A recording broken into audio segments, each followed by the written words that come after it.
So you are here to hear from Dr. Lisa Pickett. I'm going to tell you a little bit about Dr. Pickett.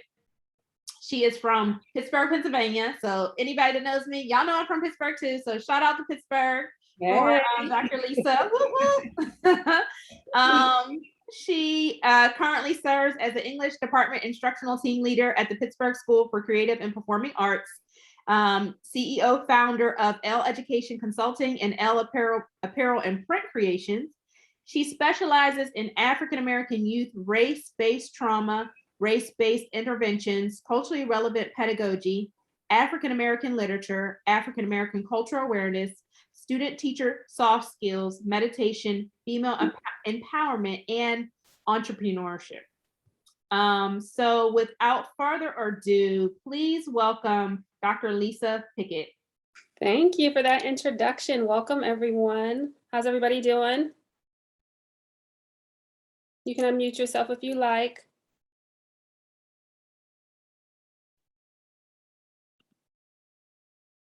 Okay. Well, like she said, my name is Dr. Lisa Pickett, and I'm going to share with you today my research. I am a classroom teacher. I'm also the director, as she said, of an English department at the Pittsburgh School for the Creative and Performing Arts, and I'm also a published academic author. I really made that move to make sure that people who are still in the classroom know that their voice is of value, and the work that we do in the classroom definitely needs to be shared. And one of those things that I was really passionate about was African American youth and race-based trauma, and how that intersects and how it influences our students in the classroom and how we can best support them. So I did some work around how to best support them with different interventions that we have in the United States so far, just to see what they thought was working and what we needed to do to help them and best support them. Because oftentimes I found as a teacher, when we have professional developments, everything is based on the perspective of the adults. And we rarely sit down and just ask our children, what do you need? What isn't working? What is working? What can we do to best support you in a space where they feel safe and they're able to really reveal the truth? So that was the goal of my research, and I'm going to share with you what some of them said. So I always like to begin with images and voices of the youth. So I asked a couple of my former students to share with you what race-based trauma is and what some of the effects could be, so that as we're progressing, we remember that it's important to shift the perspective to really think about their voices and remember that we're focusing on them. Race-based trauma is the stress that African Americans may experience as a result of various forms of oppression and racism in America. The history of race-based trauma in America is rooted in slavery and the behaviors that African Americans developed to survive the trauma of slavery. Since slavery, race-based trauma has evolved based on the continued oppression of African Americans via various forms of systematic racism and individual level racism. Racial encounters may be direct or subtle. Reactions to race-based trauma are unique to each individual.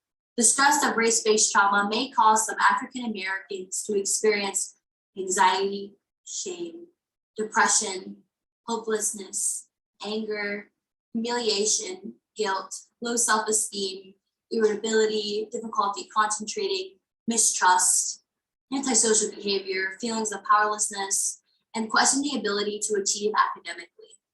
It may also show up when African Americans begin to mirror the beliefs of their oppressors.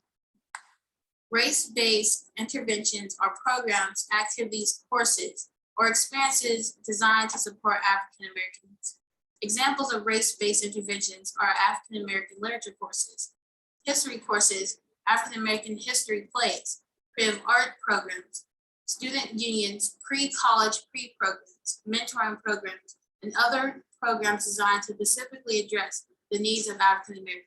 Although race-based interventions have been known to show positive effects, they have yet to show long-lasting results. Scholars like Tyrone Howard, Chris Edenden, and Gloria Latson-Billings report interventions designed to address the needs of African American youth have not made a significantly potent impact because the interventions are often created from the perspective of adults, not African American youth. Hence, the purpose of this presentation is to share results of a study that collected the stories and testimonies of African American young adults who participated in race-based interventions during their high school experience. The students shared how the interventions helped them to successfully use race-based interventions to cope, oppose, and heal from the effects of race-based trauma. The goal was to provide real-world examples for the educators to use when developing programs to assist African American students with their ability to cope and heal from the race-based trauma academically, socially, and emotionally. Race-based. So those were some of my students. They graduated 2 years ago, and that was in my actual classroom here in Pittsburgh. You'll see I have a little bit of flexible seating, and then they were also in there in between like my classes during prep time, so they helped me with that. And the goal, like I said, was to really focus on their needs and this idea of race-based trauma. We know there's trauma for other areas and other experiences, but rarely in the field of education will we sit down and just say, and just nail it and pinpoint it and say, we need to focus on a specific type of trauma that is happening to African American youth and name it and call it what it is and be able to unpack it. And not only unpack it, but figure out ways to help them unpack it so that when they're dealing with it as young adults and young children, they're able to figure out ways to process it and deal with it. Because oftentimes we will have all these professional developments where we'll talk about, like you'll see in my classroom, I have flexible seating. Well, maybe if we have flexible seating in the classroom, that will help our children do better. Or maybe if we have more time in the classroom and we have small groups and we group them according to their skill sets. Or maybe if we do this, or maybe if we do that. And I'm sitting in the PDs and I'm like, well, maybe if we actually address the root cause of some of the concerns that we're having, then we will be able to focus on what they really need to help them to do better. So that is the essence and the gist of it. And they gave this definition in the video, and it basically summarizes what the idea of race-based trauma is. And it's the cumulative impact of the emotional pain and the stress that African Americans experience as a result of the multi-generational effects of oppression that we have had here when it relates to the history of race in America. And it's specific to African Americans in that it starts with that American chattel slavery, post-American chattel slavery, systemic racism, internalized racism, and interpersonal racism, which is very complex and it cannot be simplified. So the goal is to really do our best to help African-American youth to figure out how to deal with that and identify it.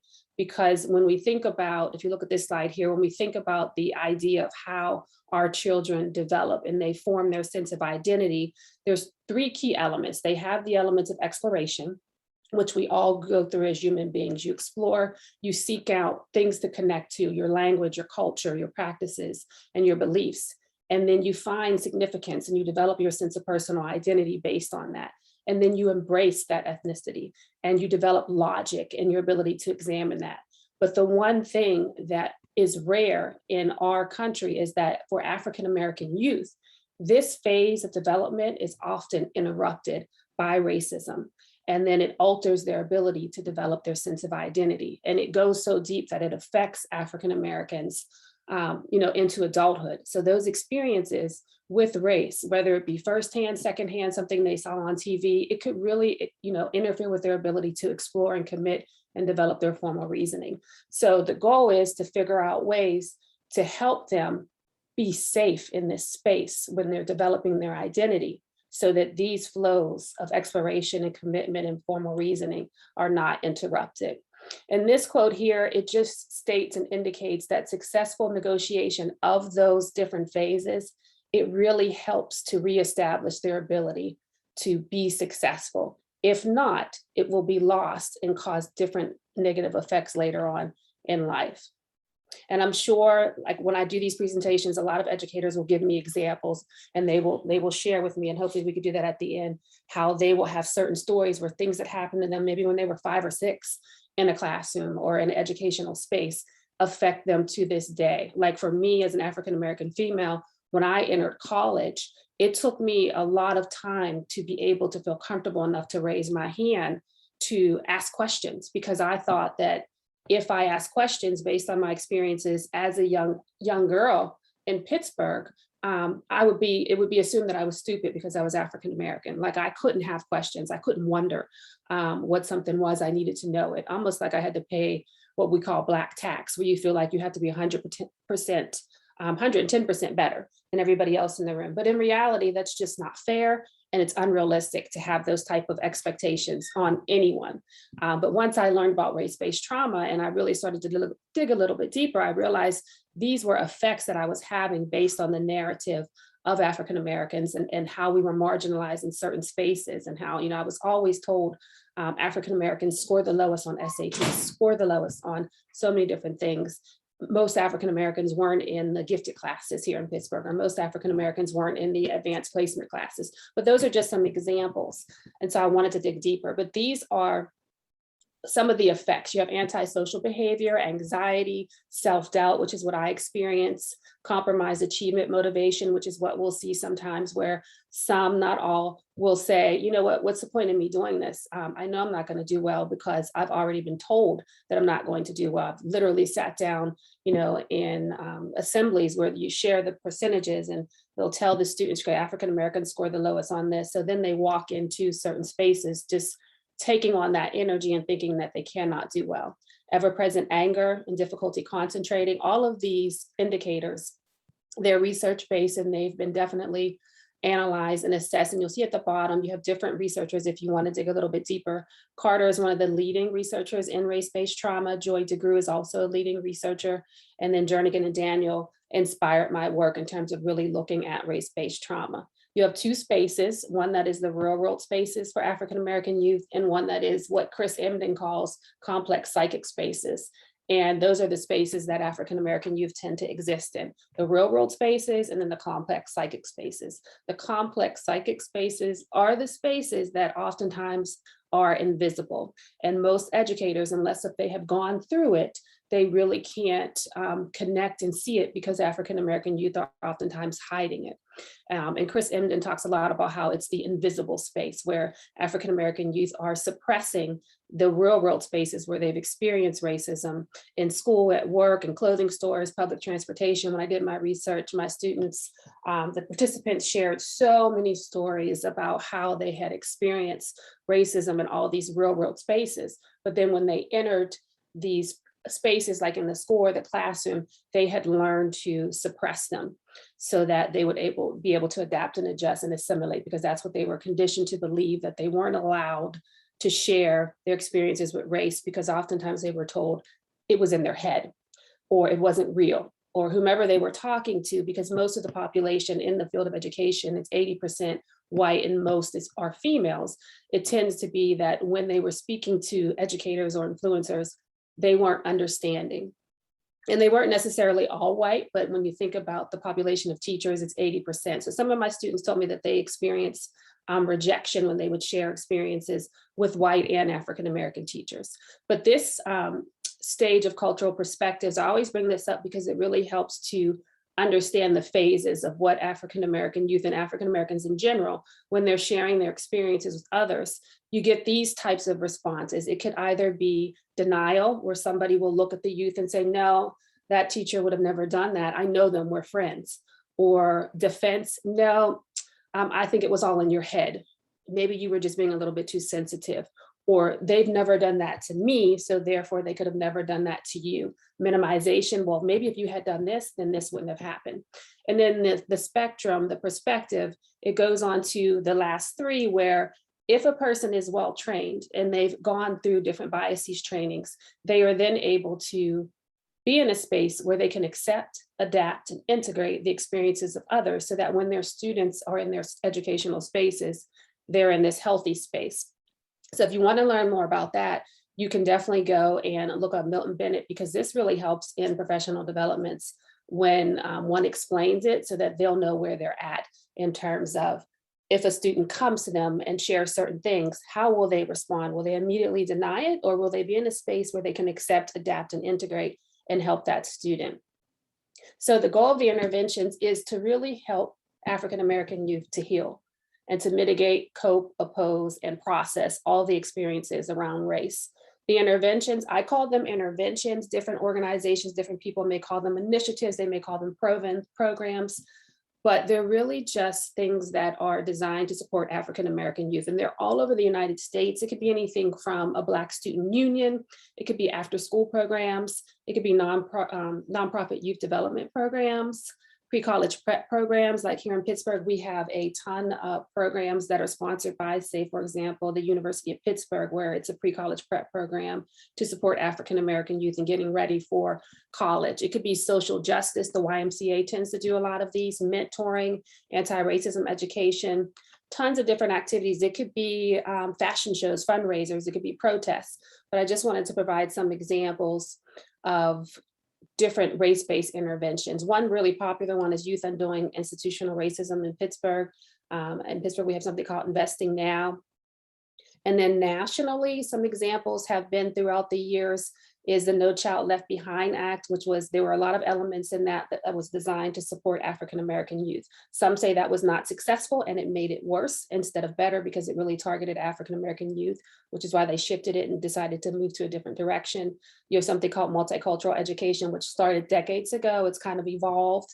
The Urban League Youth Activism, Black Girls Rock would be one, and then 100 Black Men of America, that's also one.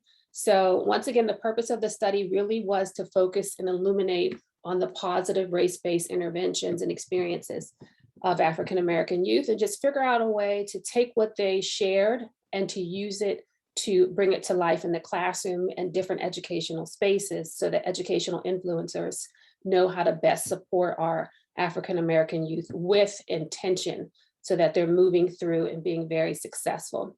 And these are the questions, once again, they were really simply, it was an interview. I interviewed them and I asked them to share, what are some of the experiences that you've had with race? And like I said, they shared a ton. What are some significant interventions that they were in? And why do they believe that the interventions were significant to them? And how have the race-based interventions really helped them academically, socially, and emotionally? And how have they prepared them to counter and oppose and resist and heal from the trauma of racism? And the results were, there were 10 of them. There were 5 males, 5 females, and they range from 18 to 20. All of them ended up being in college, but that was not intentional. And they were all at different realms in terms of, because when I do this presentation a lot, some people will say, well, what was their socioeconomical status? Did they go to private or did they go to public? The goal was not to focus on their level of income or where they came from, because race spans across all incomes, and no matter if you're in private school or public school. And I made that decision intentionally, just kind of looking at the research of others like Tyrone Howard or Chris Emden, who shared that their experiences were that you just can't focus on if somebody is wealthy or poor, because then you eliminate the experiences of all African-American youth. But most of them, some of them went to private school, some of them went to public school, and they all varied in terms of their grade point average and how much their parents made. I didn't ask them, but a lot of them, they just shared that with me in our interviews, because I kept it very open and tried to create a safe space where they could just share their experiences.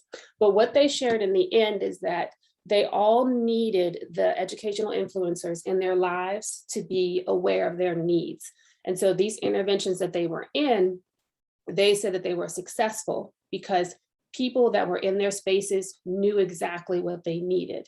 And they gave them the tools to be successful, and they gave them access to be able to explore and experiment and learn more, to use those tools and be exposed to things that they couldn't necessarily be exposed to without that.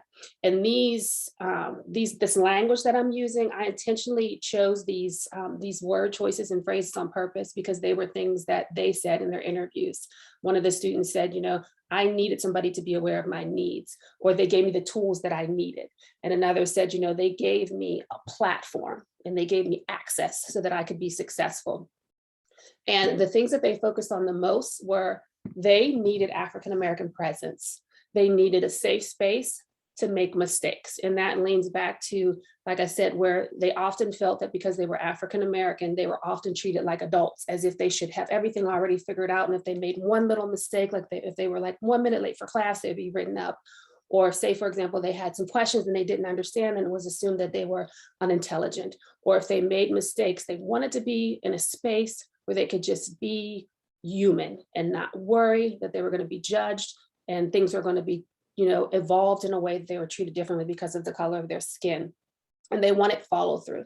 They wanted sincere desire for others to really be concerned. And the one example the student gave me is that sometimes people will have websites and create organizations and say they're going to do all of these things for African-American youth, but they get there and they feel like it was just for show and say the thing was only scheduled for like maybe a weekend event. And after that, everything disappears and there's no support. So they really wanted follow through and people that were really going to help them and not just say they wanted to do it because it looks good for the organization. They needed academic enrichment, African-American themed content, and deliberation skills. The deliberation skills were definitely key because they wanted to be able to have a voice. And so if they were experiencing things that they felt made them feel uncomfortable, or they were in a situation where their hair was like rising on their arms and their heart started to beat because they were experiencing microaggressions, or they were experiencing something that they knew was occurring because of hate, because of the color of their skin, they wanted to be able to have the ability to express themselves. And so they wanted someone to teach them that and critically analyze that. So that was definitely key. African-American themed comment. One lady said to me in a presentation, well, that sounds like common sense, Lisa. And I said, it does, but for some people, it doesn't. If they're used to having a strictly Eurocentric curriculum or things around them and pictures and images that are not African-American. So sometimes people need to be told, there's no African-American content here. We need to make sure that we make an effort so these students can see people who look like them. Passion skill sets, that was also key. They wanted to be in spaces where people were going to help them to evolve and develop their own interests. And these are the elements that they talked about. They were passionate about theater, engineering, feminism, journalism, learning how to be leaders, learning how to do well in math and science and production technology, public speaking, all of these things. They wanted to be in spaces where somebody was going to say, what are you interested in? How can I help you? And then give them the tools to be able to do well. And not only tell them how to do that, but give them opportunities to go out and go on tours or do internships or practice different project-based learning to do that. Another one was race-based consciousness, aware of race-based biases and issues around race, and the ability to have language to talk about it, like knowing what a microaggression is or systemic racism. And then of course, platforms where they would have access to do those things in classes, clubs, conferences, meetings, seminars, field trips. And they shared very touching stories about different interventions that allow them to do that. They would have family dinners at different restaurants, or they would go to the program director's house and they would have dinner, or they would have celebrations to honor, how well they did. Or if somebody was in a show at their high school, the whole team would come out and support them. Or if something was going on, like they all talked a lot about the Black Lives Matter movement, where they would organize protests or fashion shows and things of that sort to raise money for issues that were very important to them. And this just kind of goes over what was important to them, which is what we just covered. It was really learning about race, how to best support it, and having space to develop and grow. And the key final finding is that educational influencers, anybody working with African-American youth, needs to develop a specialized set of race-based awareness skills used to best inform the social, emotional, and educational outcomes of African-American youth. And these are listed here, all of the different findings. And I'll take a moment now to see, after you've heard all of this, when you think of what they said, they needed academic enrichment, and they needed somebody to really care about them. They needed to see people who look like them, deliberation skills. All of these things is what they said they needed.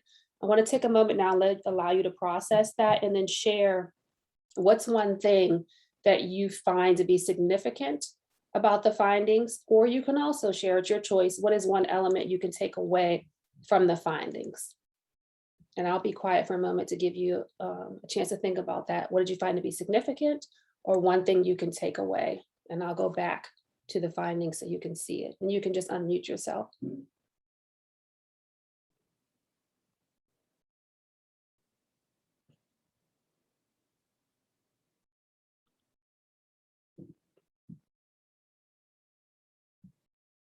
Or if you don't want to unmute yourself, you can also type in the chat.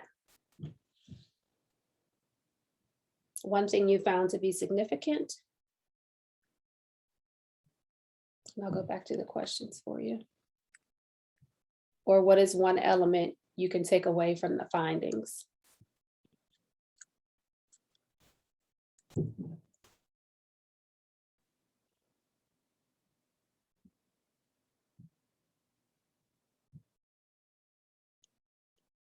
Okay, thank you, Ms. Johnson. I see you wrote, I appreciate that the study focused on the perspectives of the students. Yeah, that was definitely a big one for me, Ms. Johnson, because based on the research and what I've seen just throughout my experiences in the field of education, it's rare that they will just simply say, okay, we're talking about African-American students and we're saying we want to be diverse, but we really sit down and just give them a space to where they can share their thoughts and perspectives without fear of there being, repercussions.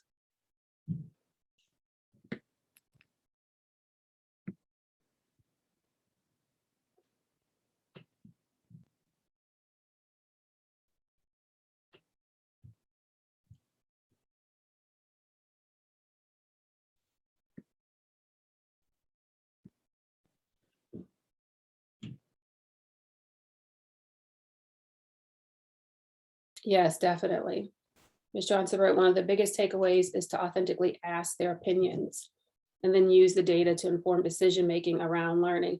And the key word here is authentically, like really give them that space to be authentic and to share what is, of concern to them. Okay, it looks like we have approached our time. It's now 10:45. I'll pause for one more second, see if anybody has any more questions or comments. Thank you, Ms. Johnson, for sharing. Yeah, you're right, Wanda. I've learned if you let them share, she wrote, yes, they will definitely share if they feel you care. Yes, and they won't stop. Like literally in between my classes, they are in there just constantly because they've never had an opportunity to share.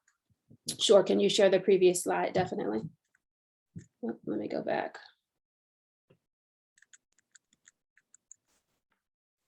Lisa, Yeah. I have a question. This is awesome work. Definitely just taking the time to, like a lot of people said, focus on the students' opinions about race-based trauma. What is one piece of advice that you can give to an educator that is going to be starting school in maybe the next week or the next few weeks, if they want to start doing this type of work in their school building? Like, what's the first thing that they should do? And this is in light of all of the current climate in the world, all the pushback that educators are getting with talking about race and talking about Black Lives Matters in schools in various parts of the world and of the United States. What can they do if they really want to center on the students' experiences in their school buildings? I would say initially in September, when they go back, is to do what we call quiet acquisition, where they go into their classrooms and they're really making an effort to be transparent and intentional about tuning in to the needs of their students. Now, that is a skill set, I will say, that takes time to develop with training. So one has to start slowly and just focus on that initially, and then making sure that what they see, they're trying to be as empathetic and considerate in making sure that their classrooms are safe. That's the first step. But once again, like I said, that's a skill set, because if one is walking into the classroom with a series of biases, they also need training on how to identify their biases.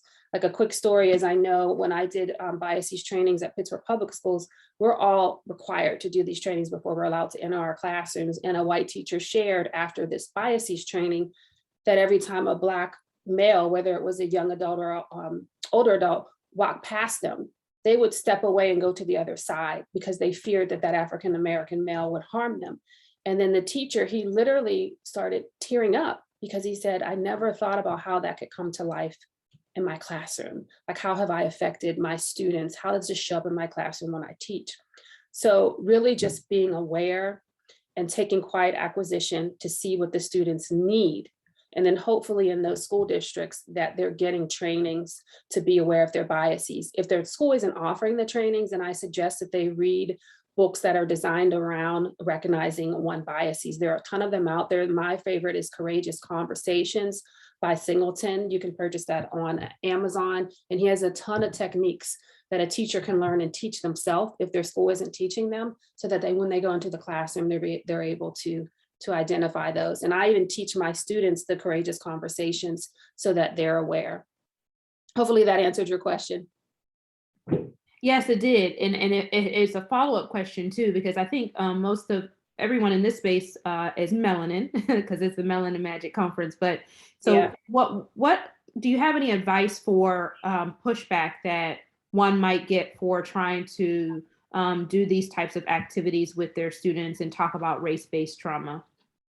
Yeah, so I would say definitely that's another one where you have the quiet acquisition. If you're new to the school district, you need to wait to see what the school is like. If it's not in their vision, if it's not in their mission, and it's not something that is promoted by leadership, the way you move in that particular school has to be one with tact until you figure out what you can and cannot do. It's not okay, but it has to be one where you do it in a space where you're doing it effectively, because you want to make sure that you're still able to be successful. So say for me, for example, initially in my younger day, because I was a little bit fearful of doing things like this, students would come to me in secret and share different things with me. And then I would offer support. And then I would go to those teachers in secret so I could have a level of confidentiality and I wouldn't embarrass them. I'd say, you know, so-and-so came to me and they shared this with me.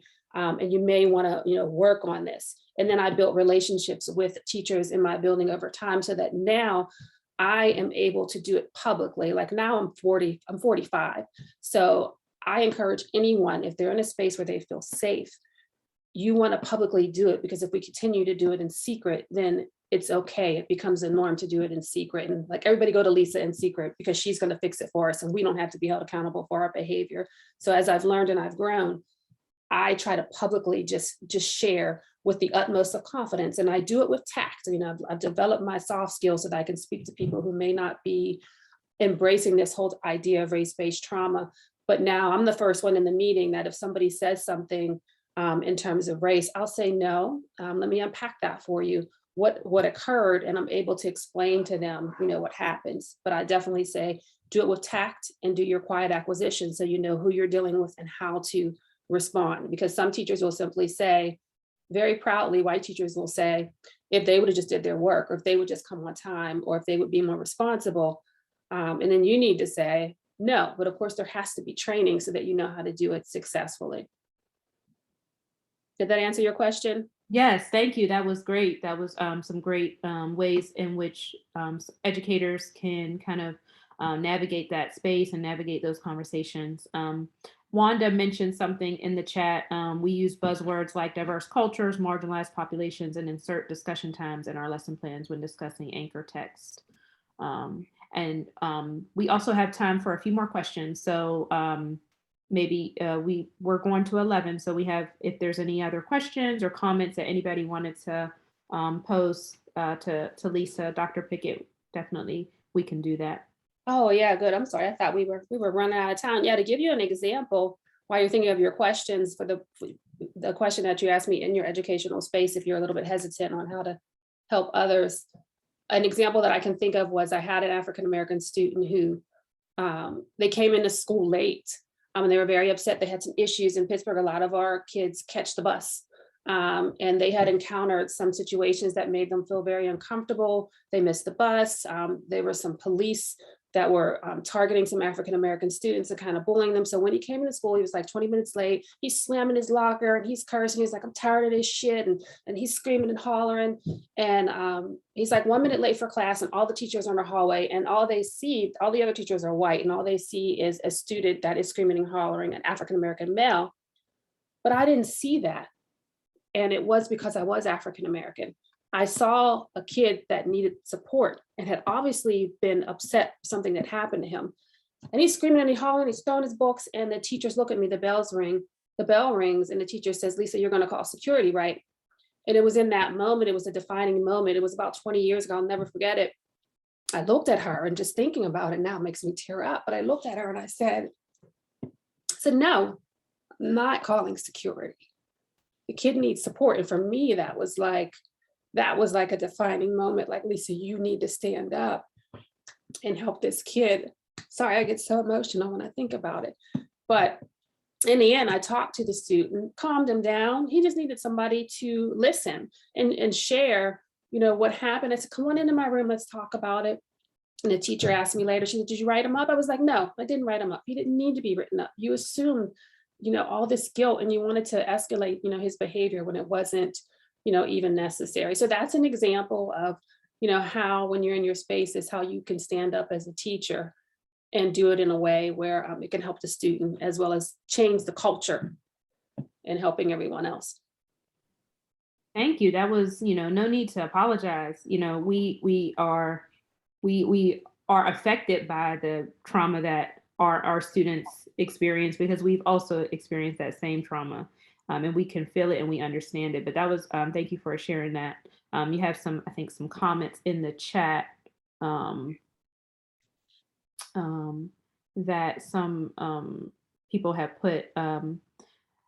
Wanda says, love you. They just need a person that cares. Is always a reason for their behavior. Stand up at all times.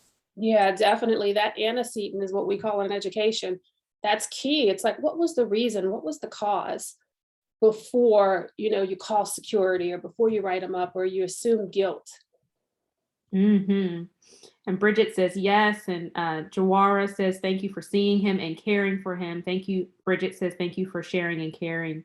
And Dr. Natasha says, African-American presence is so key in schools. Thank you. Yeah, I'm glad I'm here with all of you because it's so funny. I do this presentation.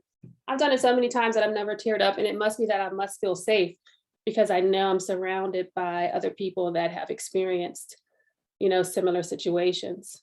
Mm-hmm. And I think that is probably what it is. And that's one of the reasons why we wanted to kind of have this space so that we can talk about the experience that we've had, our students have, and how we can combat them and work in our schools to do better, Right. Do better by our students. I always call them our babies, our kids, just do better by them. So I think that I know that I have probably had similar experiences. Everybody probably can attest to a similar story that you shared about a student or even about yourself, or even if you have children. I know I have 2 African-American boys that I'm raising, so I have the same, types of stories. So this is great, Lisa. Does anybody have any final comments or questions that they have for Lisa? Lisa, if there's a way that they can get in touch with you, do you have an email address you want to put in the chat? Yeah, I'll put it in there right now. And then let me find, I'll put the link in there to the article that was published in the Urban Review about my work, in case if anybody wants, more information. Awesome. Does anybody have anything they want to share based on what we've talked about?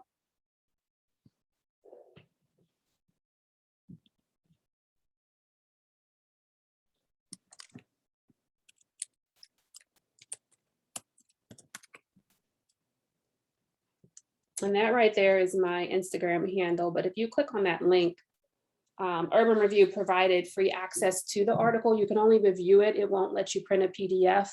If you want the PDF, they will charge you, I think it's $40. But if you just want to read it or glance at it, they gave me this link as the author to be able to provide, during sessions like this. Awesome. Well, thank you so much, Lisa. This recording of, if you missed any of it, or if you just want to kind of go back and review, I know I will be spending my time going back to review some of our sessions, just to kind of, as the school year gets started, to use and think about how I'm using some of this work in my own spaces. We appreciate you taking your time to come this morning to share this research with us. It's needed. Keep on doing what you're doing. Keep on talking about race-based trauma for our students in schools. We appreciate everyone coming to this session. Like I said, enjoy the rest of your conference. Hopefully you'll be able to interact with some other live and pre-recorded sessions. And once again, thank you, Lisa. Thank you. I'm excited to go watch the rest of them. Bye, everyone. Bye, everybody.